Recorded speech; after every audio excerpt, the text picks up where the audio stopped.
Assalamualaikum warahmatullahi wabarakatuh. Perkenalkan, nama saya Titin Handayani dengan NIM 2238104237 akan membahas tentang pelatihan dan kewirausahaan. Nah, apa sih kewirausahaan itu? Jadi, kewirausahaan merupakan suatu kemampuan atau ability dalam berpikir kreatif dan juga berperilaku inovatif yang dijadikan dasar proses dalam menghadapi tantangan hidup. Nah, kemudian adapun kreativitas. Kreativitas ini adalah kemampuan untuk mengembangkan ide-ide baru dan untuk menemukan cara-cara baru dalam memecahkan persoalan dan menghadapi peluang.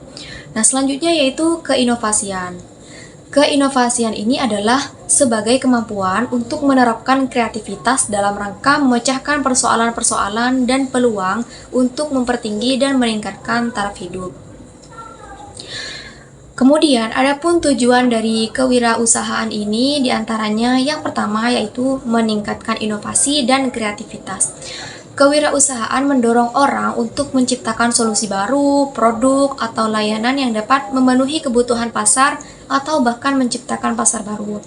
Inovasi dan kreativitas adalah aspek penting dalam proses ini karena mereka memungkinkan pengusaha untuk berpikir di luar kotak, menemukan peluang baru, dan menciptakan nilai tambah bagi masyarakat dan juga ekonomi.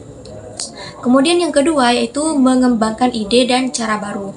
Salah satu tujuan utama kewirausahaan ini yaitu mengembangkan ide dan cara baru dalam bisnis. Kewirausahaan melibatkan proses menciptakan, menguji, dan mengembangkan ide-ide inovatif untuk menciptakan produk, layanan, ataupun solusi yang baru atau lebih baik. Nah, dengan mengembangkan ide dan pendekatan baru ini, para pengusaha itu dapat menciptakan nilai tambah, memenuhi kebutuhan pasar yang berkembang, dan menciptakan peluang baru dalam dunia bisnis. Jadi, pengembangan ide dan pendekatan baru adalah inti dari kewirausahaan. Kemudian yang ketiga, menemukan cara-cara berpikir yang baru.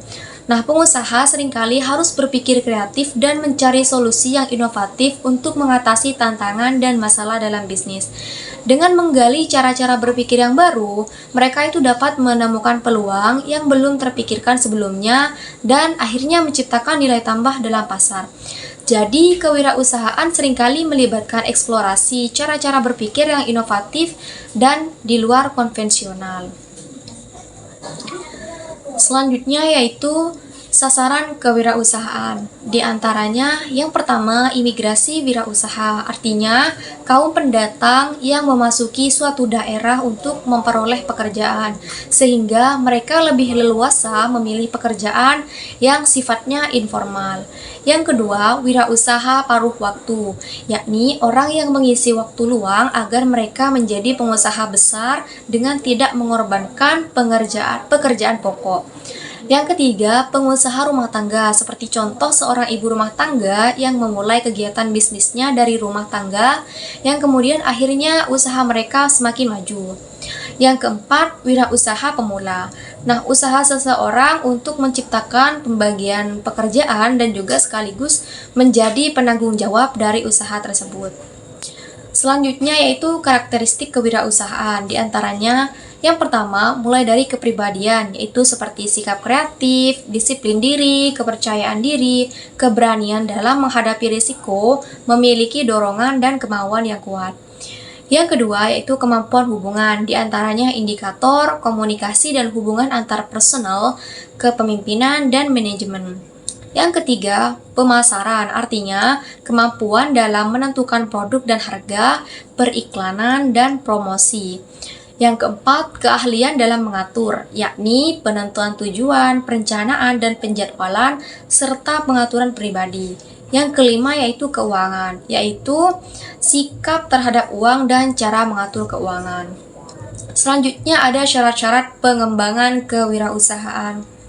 Di antaranya, 1. Mengidentifikasi tujuan yang akan dicapai. Yang kedua, menyiapkan diri terhadap risiko yang akan timbul seperti uang, waktu, dan juga peluang. Yang ketiga, meyakini kemampuan diri untuk membuat rencana, mengorganisasi, mengkoordinasi, dan melaksanakan usaha. Yang keempat, melibatkan diri untuk bekerja keras sepanjang waktu serta mengutamakan keberhasilan usahanya.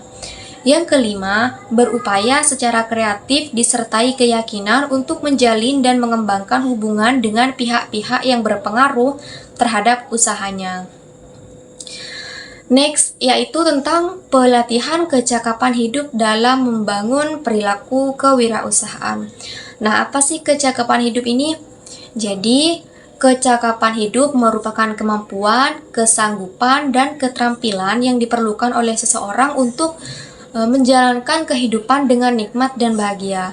Nah, manfaat dan tujuan peningkatan kecakapan hidup ini diantaranya yang pertama, mengaktualisasikan potensi sehingga dapat digunakan untuk memecahkan masalah yang dihadapi. Yang kedua, memberikan kesempatan untuk mengembangkan program pembangunan dan juga pemberdayaan masyarakat yang fleksibel. Yang ketiga yaitu memberi peluang pemanfaatan sumber daya yang ada di masyarakat sesuai dengan prinsip manajemen pembangunan.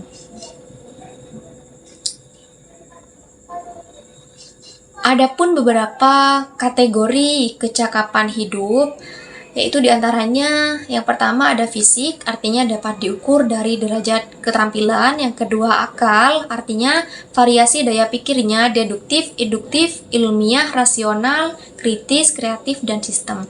Yang ketiga kalbu, artinya daya rasanya dan daya emosinya, rasa kasih sayang, kesopanan, toleransi, kejujuran, disiplin diri, komitmen, dan integritas.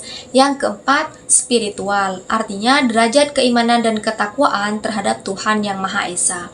Itu saja materi kali ini, kurang dan lebihnya mohon maaf. Wassalamualaikum warahmatullahi wabarakatuh.